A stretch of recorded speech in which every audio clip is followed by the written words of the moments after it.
दोस्तों, आज हम आपको ऐसी जगह के बारे में बताएंगे जहां कुरान रखने पर मौत की सज़ा दी जाती है और जहां मस्जिदों को गोदाम बना दिया गया। और अल्लाह ने उस जगह कैसे अपनी कुदरत का करिश्मा दिखाया। तो दोस्तों, पूरी तफसील हम आपको बताएंगे आज की इस वीडियो में। लेकिन उससे पहले हम आपको ये बताना चाहते हैं कि हमारे पास बहुत सारे ईमेल्स और मैसेज आ रहे थे कि हमें शुगर की दवाई बताइए। तो अगर आपको शुगर की बीमारी है या धात की बीमारी है या मर्दाना ताकत से रिलेटेड कोई भी बीमारी है, तो हमारे पास इन सब बीमारियों की दवाई मौजूद है, जिससे आपकी बीमारी गारंटी से जड़ से ख़त्म हो जाएगी। आपको सिर्फ ये दवाई एक बार ही मंगानी होगी। एक बार से ही आपकी दवाई से आपकी जो बीमारी है वो जड़ से ख़त्म हो जाएगी इंशाल्लाह। हमारे जो आलिम हैं उन्होंने इस दवाई पर पढ़ाई की है, वसाइफ किए हैं। तो अगर आप दवाई मंगवाना चाहते हैं तो हम कुरियर से आपके पास दवाई भेज देंगे। दवाई के प्राइस भी ज़्यादा हाई नहीं हैं। दवाई मंगवाने के लिए आप स्क्रीन पर दिए गए नंबर पर व्हाट्सएप करके दवाई ऑर्डर कर सकते हैं, और ज़्यादा जानकारी के लिए आप व्हाट्सएप पर मैसेज करें। दोस्तों, 1971 की बात है। रूस में जब कम्युनिज्म का तोता बोलता था, बल्कि दुनिया तो ये कह रही थी कि बस अब पूरा एशिया सुर्ख हो जाएगा। उन्हीं दिनों एक शख्स मॉस्को ट्रेनिंग के लिए चले गए। वो बताते हैं कि जुम्मे के दिन मैंने दोस्तों से कहा कि चलो नमाज अदा करने की तैयारी करते हैं। तो उन्होंने कहा कि यहाँ मस्जिदों को गोदाम बना दिया गया है और कुछ मस्जिदों को सयाहों की कयामगाह बना दिया गया है। यहाँ शहर में सिर्फ 2 मस्जिद ही हैं जो कभी कभी बंद और कभी कभी खुली होती हैं। मैंने कहा कि आप मुझे मस्जिद का पता ही बता दें, मैं खुद ही वहाँ चला जाता हूँ जुमे की नमाज अदा करने। उन दोस्तों से एड्रेस मालूम करके वहाँ पहुँचा तो मस्जिद बंद थी। मस्जिद के पड़ोस में ही एक बंदे के पास मस्जिद की चाबी थी। मैंने उस आदमी को कहा कि मस्जिद का दरवाज़ा खोल दो, मुझे नमाज पढ़नी है।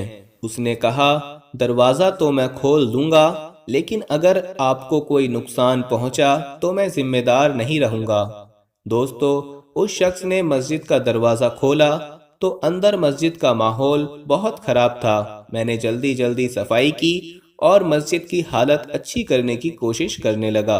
काम से फ्री होने के बाद मैंने बुलंद आवाज से अजान दी। अजान की आवाज सुनकर बूढ़े, बच्चे, औरत, जवान सब मस्जिद के दरवाजे पर जमा हो गए। ये कौन है जिसने मौत को आवाज दे दी है? लेकिन मस्जिद के अंदर कोई भी ना आया, क्योंकि मैं अकेला ही था। बस जौहर की नमाज अदा की और मस्जिद से बाहर आ गया।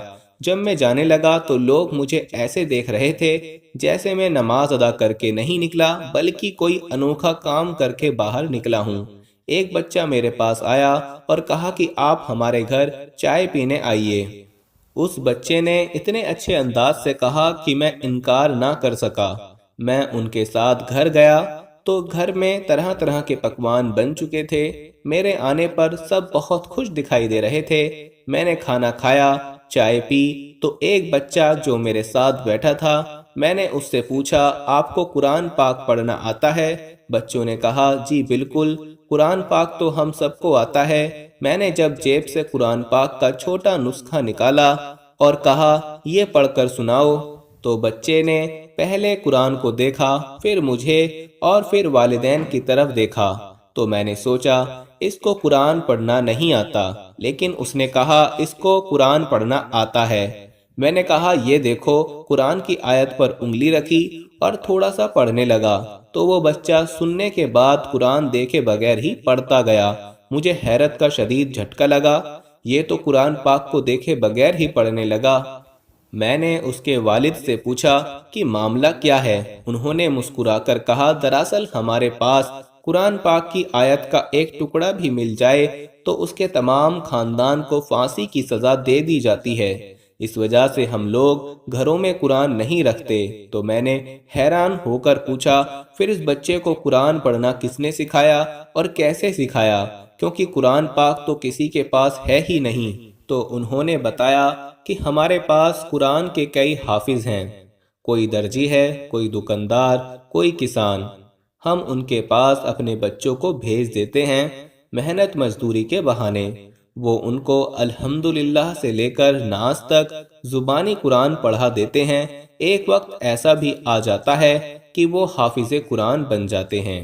کسی کے پاس قرآن کا کوئی نسخہ نہیں ہے، اس لیے ہمارے بچے قرآن کو دیکھ کر نہیں پڑھ سکتے۔ اس وقت ہماری گلی محلے میں آپ کو جتنے بچے بھی دکھائی دے رہے ہیں، یہ سب کے سب حافظ قرآن ہیں۔ یہی وجہ ہے جب آپ نے اس بچے کے سامنے قرآن رکھا تو اس کو پڑھنا نہیں آیا تھا، لیکن جب آپ نے آیت سنائی تو یہ بھی سنانے لگا تھا۔ اگر آپ اس کو نہ روکتے تو یہ آپ کو سارا قرآن ہی پڑھ کر سنا دیتا۔ اس نوجوان نے بتایا کہ میں نے قرآن پاک کے ایک نہیں ہزاروں معجزے دیکھے ہیں۔ جب قرآن پر پابندی لگائی گئی تھی اور قرآن بین کر دیا گیا تھا تو اس سماج کے ہر بچے، بوڑھے مرد اور عورت کے سینوں میں قرآن حفظ ہو چکا ہے۔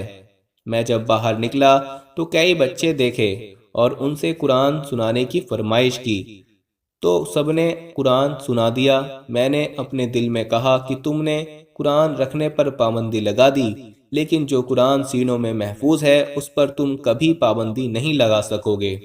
تب مجھے احساس ہوا اللہ پاک کے اس ارشاد کا کیا مطلب ہے کہ اللہ نے فرمایا بے شک یہ قرآن ہم نے نازل فرمایا ہے اور بے شک ہم ہی اس کی حفاظت کرنے والے ہیں۔ اگر آپ کو یہ ویڈیو اچھی لگی تو شیئر ضرور کریں اور لائک بھی ضرور کریں تاکہ یہ معلومات دوسرے لوگوں تک بھی پہنچ سکے۔ اللہ حافظ۔